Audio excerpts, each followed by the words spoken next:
नमस्कार दोस्तों। वैसे तो ये हर कोई जानता है कि भारत की आज़ादी 15 अगस्त 1947 को हुई थी। लेकिन क्या आपको ये पता है कि 15 अगस्त 1947 का दिन ही आज़ादी के लिए क्यों चुना गया था? और वास्तव में ये जो 15 अगस्त का दिन चुना गया था, उसके पीछे कहीं न कहीं जो जून 1947 है, उसका बहुत ही ज़्यादा महत्व है।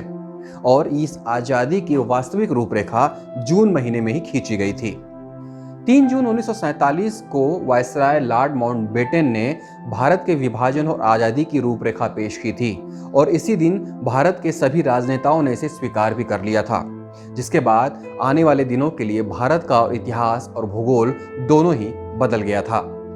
ठीक एक दिन पहले 2 जून 1947 को माउंटबेटन ने कांग्रेस के 3, मुस्लिम लीग के 3 और सिखों की तरफ से एक प्रतिनिधि को बैठक में बुलाया था और भारत के विभाजन पर चर्चा करनी चाहिए थी। लेकिन इस बैठक में जिन्ना माउंटबेटन के बातों से सहमत होते दिखाई नहीं दे रहे थे।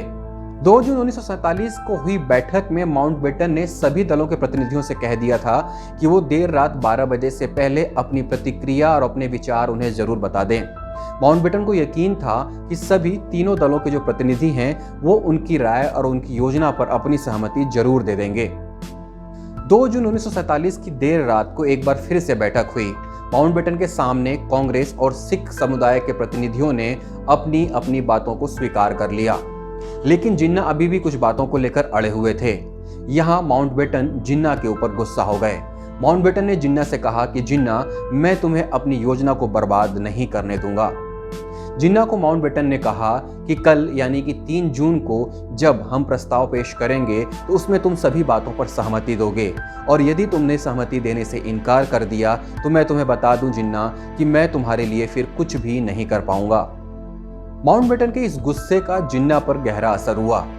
आखिरकार 3 जून को जब बैठक हुई तो सभी दलों ने जो पहले से ही औपचारिक सहमति दे चुके थे, उन्होंने वास्तविक रूप से अपनी सहमति दे दी और इस बार जिन्ना ने भी बिना किसी ना नुकर के देश के विभाजन में माउंटबेटन की योजना को अपनी सहमति दे दी। अगले दिन यानी कि 4 जून को माउंटबेटन ने सभी प्रतिनिधियों के साथ मिलकर एक प्रेस कॉन्फ्रेंस बुलाई और इस प्रेस कॉन्फ्रेंस में पूरी तरह से घोषणा कर दी कि भारत और पाकिस्तान 2 अलग अलग देश बनेंगे, भारत का विभाजन होगा। विभाजन की रूपरेखा के बारे में जब वो प्रेस के संवाददाताओं से बात कर रहे थे, तभी उनके बीच में से एक प्रेस संवाददाता ने सवाल उठाया कि मिस्टर माउंटबेटन, आपने सारी योजना इतनी बेहतर तैयार करी है, सारी चीज़ों की प्लानिंग आपके पास है, तो निश्चित तौर पर भारत की आज़ादी के लिए भी आपने कोई ना कोई दिन चुना होगा। इस सवाल पर माउंटबेटन थोड़ी देर के लिए शांत हो गए, क्योंकि वास्तव में उन्होंने भारत की आज़ादी के लिए कोई दिन निर्धारित किया ही नहीं था। लेकिन थोड़ी देर बाद उन्होंने अपना मुंह खोला और उन्होंने दिन बताया 15 अगस्त 1947। 15 अगस्त 1947 का तारीख सभी के लिए चौंकाने वाला था, क्योंकि 4 जून से लेकर 15 अगस्त 47 के बीच बहुत ज़्यादा गैप नहीं था।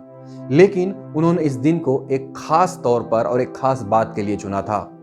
लैरी कॉलिंस और डोमिनिक नेपियर अपनी किताब फ्रीडम एट नाइट में लिखते हैं कि माउंटबेटन ने 15 अगस्त 1947 का दिन ऐसे ही नहीं चुन लिया था। थोड़ी देर सोचने के बाद प्रेस के संवाददाताओं को जवाब देने से पहले उन्होंने गहरा मंथन किया और आखिरकार उन्हें याद आया कि 15 अगस्त 1947 को जापान के आत्मसमर्पण की दूसरी वर्षगांठ मनने वाली है।